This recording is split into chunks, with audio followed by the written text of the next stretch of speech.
आज के जो दिव्य पावन कथाएं हैं, कथाओं में प्रवेश करते हुए भगवान श्री माधव ने उस इंद्र के कोप से, उसके क्रोध से आज अपने ग्वाल वालों की रक्षा की है। और एक दिन की बात है कि अर्धरात्रि में भगवान श्री गोविंद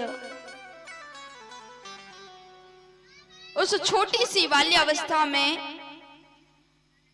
मधुवन में बैठ करके मधुर मधुर मुरली बजा रहे हैं। जैसे ही मधुर मधुर मुरली बजाई, उस मधुर मधुर मुरली को सुन करके जो ग्वाल वाले हैं, जो ग्वालिने हैं, वो अपने काम काज को भूल करके आज उस मधुर मधुर मुरली की धुन में ऐसे लुप्त हो गई कि आज अपना खुद का भी आन बान भूल करके गोविंद की तरफ खिंची चली आ रही है। भगवान पिता रात्रि सरदोत फुल्ल मल्लिका, वीक्षरन् तुम मनश्चक्र योग मायामुपाश्रिता। कब शरद पूर्णिमा की रात्रि आई है, और शरद पूर्णिमा की रात्रि में काम सबसे ज्यादा प्रबल रहता है। कामदेव की शक्ति सबसे ज्यादा प्रबल होती है। और उसी शरद पूर्णिमा की रात्रि में भगवान बाल्यावस्था में मधुर मधुर मुरली बजा रहे हैं। और वेद व्यास जी भी लिखते हैं कि उस मधुर मधुर मुरली को सुन करके सभी गोपियां अपने काम काज को छोड़ करके आज उस मधुवन में गोविंद के पास खिंची चली आ रही है। योग मायामुपाश्रिता। और सुखदेव जी महाराज कहते हैं कि उसमें श्री राधा रानी भी आई, लेकिन श्रीमद् भागवत में, जो श्रीमद् भागवत में 18,000 श्लोक हैं, उन श्लोक में एक भी जगह श्री मां राधा रानी का कहीं नाम मात्र भी नहीं है श्रीमद् भागवत। तो इसीलिए सुखदेव जी महाराज ने क्या लिखा है, जो मां राधा रानी आई हुई हैं, उन्हें किस नाम से संबोधित किया? योग मायामुपाश्रिता। देवी योग माया के नाम से मां राधा रानी को संबोधित करते हैं। क्यों? श्रीमद् भागवत में मां राधा रानी का नाम क्यों नहीं है आखिर? जबकि श्री कृष्ण की आह्लादनी शक्ति है मां राधा रानी, तो मां राधा का नाम श्रीमद् भागवत में क्यों नहीं है? योग माया कहकर के क्यों सुखदेव जी महाराज ने संबोधित किया है मां राधा रानी? वो इसलिए क्योंकि जो सुखदेव जी महाराज है ना, वो श्री राधा रानी को अपना इष्ट मानते हैं, बड़े ही अनन्य भक्त हैं मां राधा रानी के, बड़े ही भक्त हैं। और जानते हैं, अगर एक बार सुखदेव जी महाराज के मुख से राधा नाम निकल जाता ना, क्योंकि 7 दिन थे परीक्षित के पास, उन 7 दिन में सुखदेव जी महाराज को ये दिव्य कथा परीक्षित को श्रवण करानी थी। और कहीं सुखदेव जी महाराज राधा रानी का नाम ले देते तो एक बार नाम लेने मात्र से सुखदेव जी महाराज को हजारों वर्ष तक की समाधि लग सकती, क्योंकि इतना प्रेम था मां राधा रानी से सुखदेव जी महाराज को। गोलोक धाम में नित्य सेवा करते थे मां राधा रानी, इतने अनन्य भक्त थे। इसीलिए सुखदेव जी महाराज ने जब श्रीमद् भागवत का पाठ सुनाया परीक्षित को, तो मां राधा रानी का नाम ना लेकर के क्या कहते हैं? योग मायामुपाश्रिता। कि देवी योग माया भी उस मधुर मधुर मुरली को सुन करके गोकुल में, उस मधुवन में आई। लेकिन जैसे ही ये मुरली की तान पड़ी गोपियों के कान, और गोपी भूल गई आन बान, सब भूल गई। गैया की दोहन को भूली, कोई खोल कपाट चली, कोई अंजन बिखरा गालों पर, कोई दूध सनाने हाथ चली।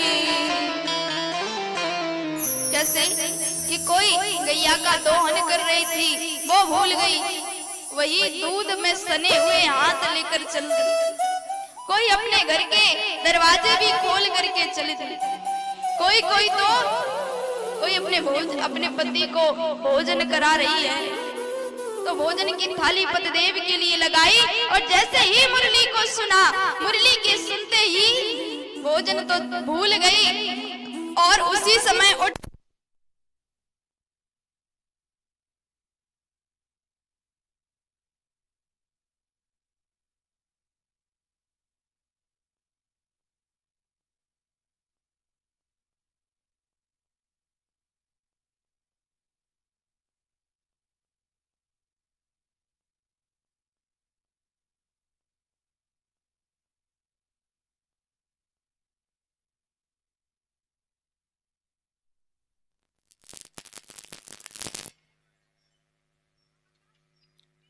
बोली श्री बांके बिहारी लाल की, श्री राधा रानी सरकार की। तो एक गोपी थी जो अपने पतिदेव को भोजन करा रही थी। जैसे ही मुरली की धुन सुनी तो सब भूल करके उसी समय भोजन को छोड़ करके वो गोपी जाने लगी अपने माधव के पास। जैसे ही उसके पति ने देखा, हाथ पकड़ के ले जा करके कमरे में बंद कर दिया। केस कृष्ण ने इस गोकुल की सारी गोपियों को बावरा बना करके रख दिया है, सारी बावली हो चुकी है। देखता हूँ आज तू कैसे उस कृष्ण के पास जाती है। और किवाड़ बंद करके उस गोपी को अंदर कमरे में बंद कर दिया। पर देखिए वो उस गांव की अनपढ़ गोपियां, कितना दिव्य ज्ञान था। उस कमरे में अंदर बंद होने के बावजूद वो गोपी पद्मासन लगा करके बैठ गई और मन ही मन ध्यान करने लगी प्रभु का। ध्यान ही ध्यान में देखिए वो गोपी अपने उस देह को उसी कमरे में त्याग दी, उस शरीर को उसी कमरे में छोड़ दिया और अपने अंतर आत्मा से अपनी आत्मा के साथ प्रभु के पास पहुंच गई। अपने देह को उस कमरे में ही छोड़। और जैसे ही वहां पहुंची सब गोपियां, तो जैसे ही प्रभु ने देखा, स्वागतम वो महाभागा, हे देवी स्वागत है आपका, स्वागत है। निशम्य गीतम तदनंगवर्धनम, निशम्य गीतम तदनंगवर्धनम, निशम्य गीतम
अर्धरात्रि में अपने घरवार को छोड़ करके इस वीरान जंगल में क्यों आई हुई?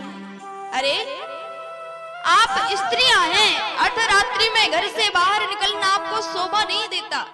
आप किस कारण आई हैं? अरे घर में रहिए, अपनी पति की सेवा करिए, सास ससुर की सेवा करिए। और ऐसे आप रात्रि में पराये पुरुष के पास आती है, ये बात शोभा नहीं देती आपको। तो वो गोपियां कहती हैं कि हे प्रभु, एक क्षण के लिए हमारी बात भी सुन लीजिए। तो वो गोपियां माधव से एक प्रश्न पूछती है कि हे श्री कृष्ण, आप हमारे एक प्रश्न का उत्तर दे दीजिए तो हम समझ जाएंगी और लौट जाएंगी। बोले ठीक है, पूछो प्रश्न।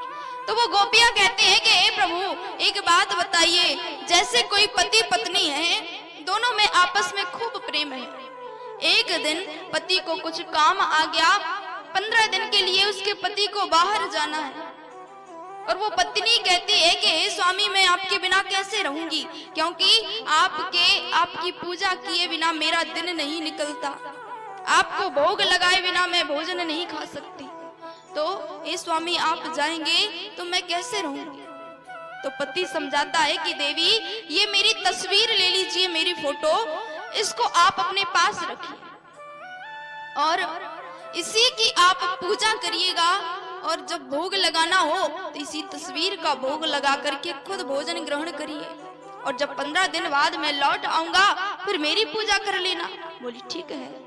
पति इतना समझा करके चला गया और पत्नी घर में है, नित्य उठती, पति की तस्वीर की उस फोटो की पूजा करती, उसको भोग लगाती और इसके बाद खुद भोजन ग्रहण करती। धीरे धीरे करके पूरे 15 दिन निकल गए। 15 दिन के बाद जब पति आया, द्वार पर खड़ा होकर के वो घर के किवाड़ की कुंडी बजा रहा है, और वो पत्नी बैठ करके अपने पति को भोग लगा रही थी। अब बताइए, हे श्री कृष्ण, वो गोपियां पूछती हैं, बताइए कृष्ण, कि जो वो स्त्री है वो अपने पति की तस्वीर को भोग लगा रही है और द्वार पर उसका पति खड़ा हुआ कुंडी बजा रहा है, आवाज लगा रहा है, तो उस देवी को क्या करना चाहिए? अपने पति के उस फोटो को भोग लगाना चाहिए या जाकर दरवाजा खोलना चाहिए? तो श्री कृष्ण कहते हैं, स्वाभाविक बात है देवी, जब उसका साक्षात का पति आकर के द्वार पर खड़ा है तो जाकर के दरवाजे खोल दे, उस पति को अंदर ले आए। उस फोटो की पूजा करने की अब क्या आवश्यकता है? अरे जब साक्षात का पति आ गया तो उसकी पूजा कर, फोटो की पूजा करने की क्या जरूरत है? तो वो गोपियां भी हाथ जोड़ करके बोलती है कि हे माधव, हम भी आपको यही समझाने का प्रयास कर रही हैं। कौन सा? कि हे माधव, हम इस धरती लोक पर जन्मे, हमारा विवाह हुआ है इन पतियों के साथ जो नश्वर शरीर लेकर के इस धरती पर जन्मे हैं। कहने के लिए तो हमारी ये पति हैं, हम इनकी पत्नी हैं, लेकिन जब मृत्यु होती है तो ये सब जीव एक दूसरे से विलग होकर के दूसरी योनि में पुनः जन्म लेते हैं, और अंत में हे प्रभु, हम सब जीव आकर के आप में ही विलुप्त हो जाते हैं, हम सब आपका ही अंश हैं। लेकिन हे प्रभु, हम जीवात्मा और आप परमात्मा, तो जीवात्मा और परमात्मा, हम जीवात्माओं के जो परम पति हैं, जो जगत पति हैं, वो तो आप ही हैं। तो बताइए, इन मिथ्या के पति, इन व्यर्थ के पति की सेवा करने से क्या आवश्यकता है जब साक्षात आप विराजमान हैं? हे प्रभु, आप हमारे जन्म जन्मांतर के पति हैं, और ये तो मानो एक जन्म के पति हैं, तो इनकी सेवा करने से क्या लाभ है जब साक्षात आप यहाँ हैं? सुन करके उन अनपढ़ गोपियों की बात सुन करके कृष्ण की भी बोलती बंद हो गई। बोले, धन्य है देवी जो आप इतने दिव्य ज्ञान से परिपूर्ण हैं। और श्री गोविंद आज उन गोपियों के साथ भ्रमण करने लगे, उस मधुवन में उनके साथ विचरण करने लगे। लेकिन गोपियों को आज अपने आप में अहंकार आ गया, क्योंकि धन्य है हमने बड़े भाग्य किए होंगे जब तो ये कृष्ण हमारे साथ है। आज पूर्ण कृष्ण पर हमारा अधिकार है, हम ब्रज की गोपियों का, किसी और दूसरे का अधिकार नहीं है।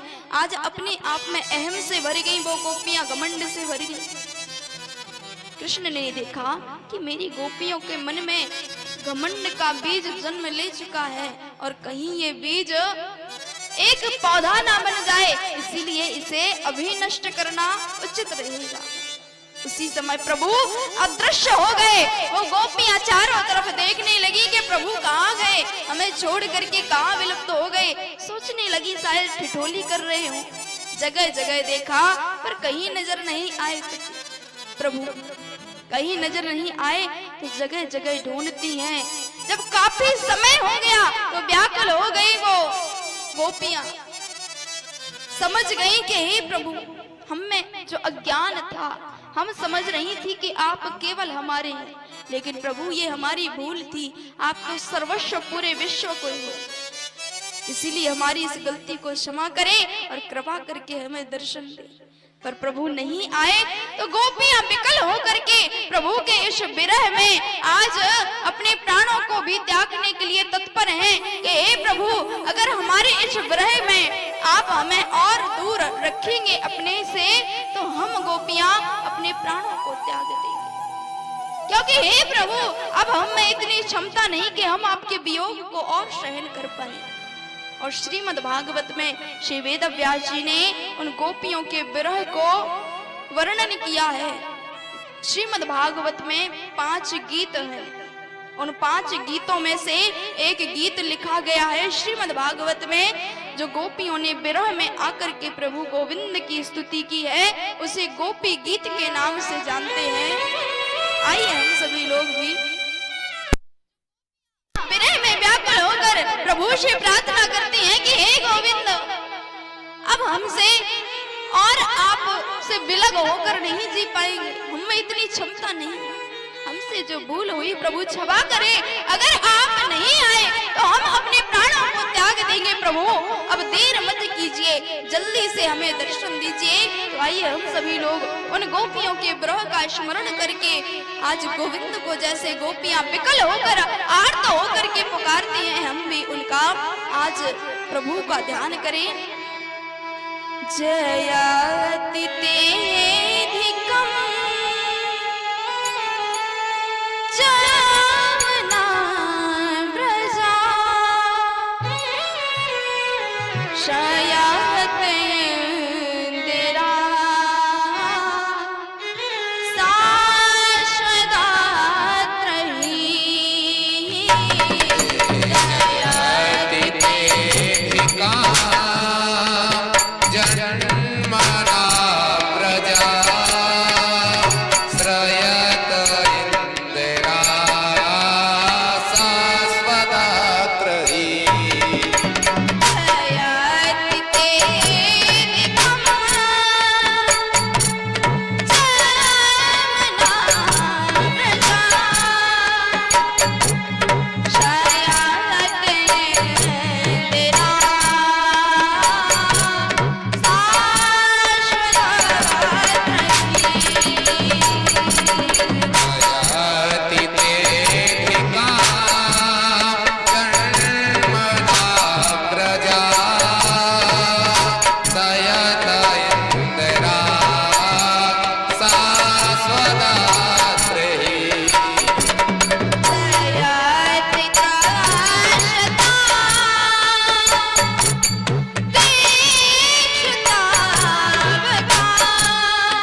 कहते हैं कि हे प्रभु, हमें अपनी गलती का एहसास हो गया है, पर हम आपके से विलग होकर के एक क्षण भी जीवित रहने का सोच भी नहीं सकती।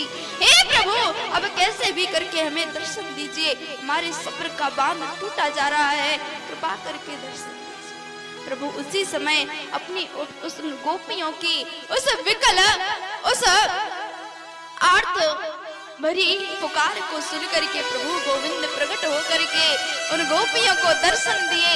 उन दर्शन को पाकर गोपियां बड़ी मग्न होकर के आज गोविंद के साथ उस मधुबन में रह करके दिव्य महारास करने वाले हैं। प्रभु श्री गोविंद मात्र छोटी सी बाल्यावस्था में प्रभु श्री गोविंद उन गोपियों के साथ, ब्रजबालाओं के साथ महारास करने वाले हैं।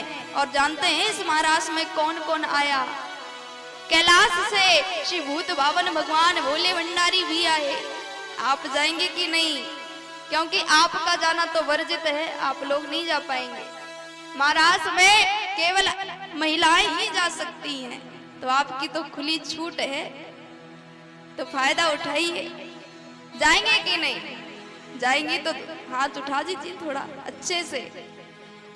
चलो अब क्लियर हो गया है कि महाराज में जाना है। महाराज में जाना है तो नाचना पड़ेगा। नाचेंगी? अभी नाचना है, बाद की बात नहीं, क्योंकि आप बड़ी धोखेबाज है।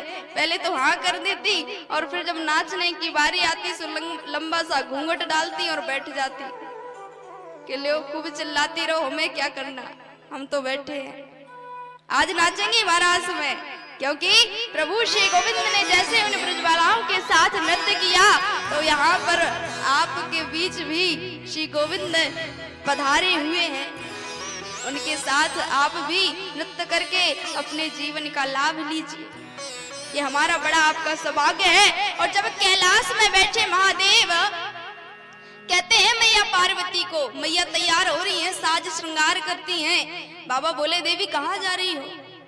महाराज में जा रहे हैं, क्योंकि श्री गोविंद आज गोपियों के साथ मधुबन में दिव्य महारास रचने वाले हैं, उसमें हम भी जा रहे हैं। तो महादेव बोले हमें भी ले चलो। पर प्रभु वहां पर तो पुरुषों का जाना वर्जित है, केवल देवियां ही जा सकती हैं। तो बोले देवी हमें भी देवी बना दो। क्या बात है, घूंघटे के अंदर का कौन जानता है? घूंघट उठा दीजिएगा, बढ़िया लहंगा पहना दीजिएगा, क्या समझेंगे कि कौन आया है? कुछ पूछेंगे तो बोले देना कि हमारी दूर की सखी आई है। बोले ठीक है। आज महादेव जिद करने लगे कि हे देवी हमें भी आज एक गोपी बनाकर उस ब्रज में हमारे श्री गिरधारी के पास चलो, उस महारास में हम भी शामिल होंगे। एक दिन वो भूले भंडारी बन कर के ब्रज नारी गोकुल में आ गए हैं, गोकुल में आ गए हैं, गोकुल में आ गए हैं। एक दिन वो भूले भंडारी बन कर के ब्रज नारी गोकुल में आ गए हैं, गोकुल में आ गए हैं, गोकुल में आ गए हैं। पार्वती भी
ही प्रभु महादेव बन करके आए हैं, गोपी बन करके आए तो माधव भी समझ गए कि हे महादेव आप कितना भी छुपा ले पर हम तो समझ गए।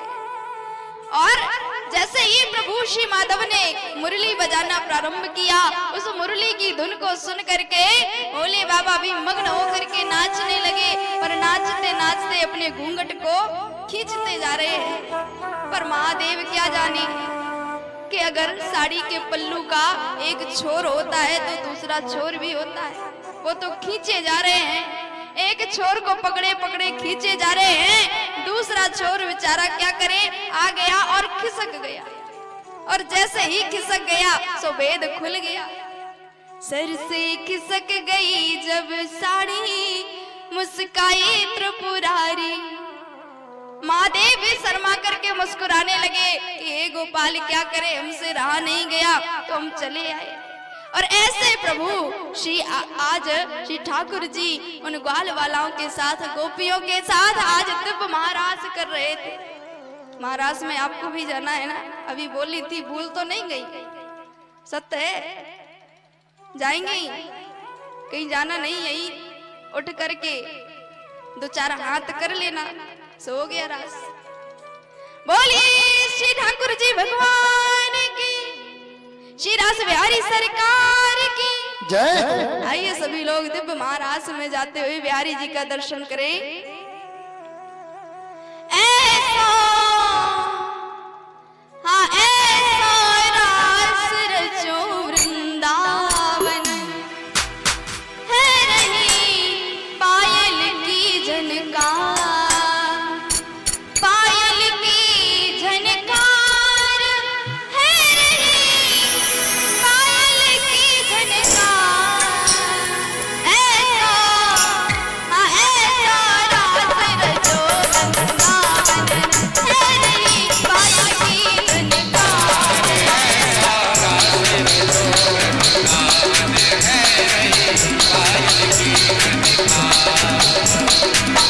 पायल की झनकार, है रही पायल की झनकार।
अभी अभी बोली थी कि हम नचेंगे, रात नचाएंगे और भूल गई।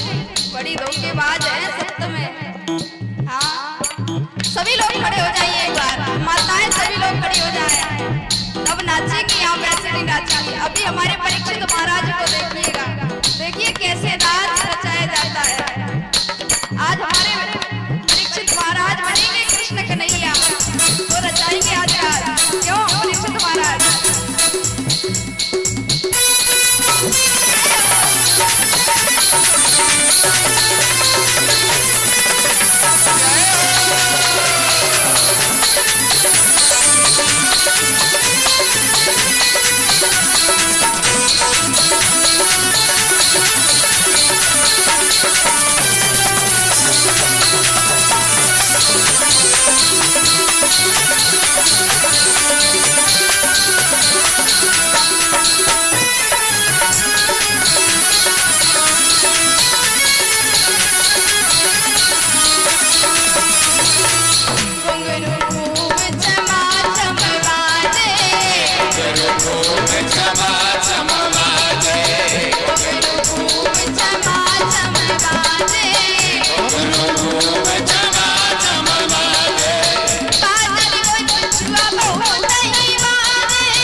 धनकार